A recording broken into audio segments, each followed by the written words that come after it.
Hi hello నమస్తే welcome to auto wall updates. ఇప్పుడే మన దుల్కర్ సల్మాన్ గారు సంయుక్త మేనన్ గారు నటించిన ఒక యముడి ప్రేమ కథ మూవీ చూడడం జరిగింది. ఈ మూవీ ఎప్పుడో 2019లో అనుకుంటండి 2 hours 30 minutes రన్ టైంతో అప్పుడైతే అయితే థియేటర్స్ రిలీజ్ అయింది. చానాళ్ళ తర్వాత ఇప్పుడైతే ఆహా వాళ్ళు దీన్ని తెలుగులో కూడా స్ట్రీమ్ చేస్తున్నారు. ఈ మూవీ చూసాక నా ఎక్స్పీరియన్స్ చెప్పాలంటే మీకైతే నిద్ర పట్టట్లేదా? ఈ మూవీ పక్కా చూడండి, స్లీపింగ్ పిల్లాగా అలా నిద్రపోతారు. క్లైమాక్స్ 30 minutes అండి, అది తప్పితే మూవీలో ఇంకేమీ లేదు.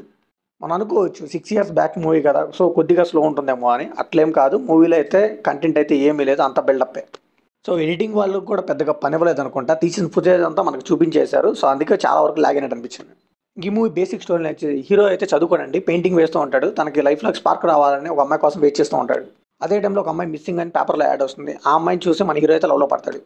సో అసలు ఆ అమ్మాయికి ఏమైంది, ఎందుకు మిస్ అయింది, ఎందుకు పేపర్లో యాడ్ చేయాలి అంతా తెలియాలంటే ఈ మూవీ ట్రై చేయాల్సిందే.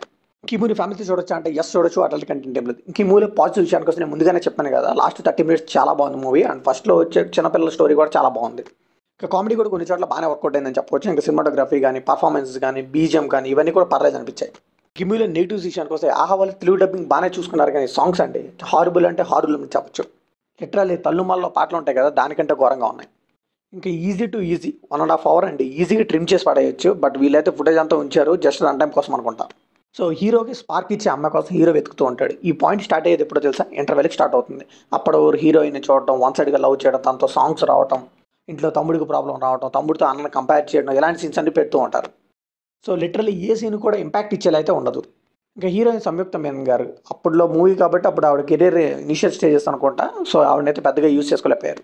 సో ఫైనల్గా ఈ మూవీకి మనం ఇచ్చే బడ్జెట్ ఏంటంటే, మూవీలో కొత్త పాయింట్ ఏమీ ఉండదండి. ఆహ్వాలు ఏదో ఒక మూవీ దింపాలి కాబట్టి దింపినట్టు ఉంది అంతే. అంటే ముందుగానే చెప్పాను కదా, లాస్ట్ 30 minutes కొద్దిగా పర్లేదు అనిపిస్తుంది. దానికోసం అయితే ఒకసారి అలా ట్రై చేయొచ్చు. సో ఇది కంప్లీట్లీ నా ఒపీనియన్ మాత్రం. మరి ఈ మూవీ మిగిలిన అనిపిస్తుంది కమెంట్లో షేర్ చేసుకుంటే లైక్ చేయండి, షేర్ చేయండి, వెళ్ళి ముందు సబ్స్క్రైబ్ చేసుకోండి.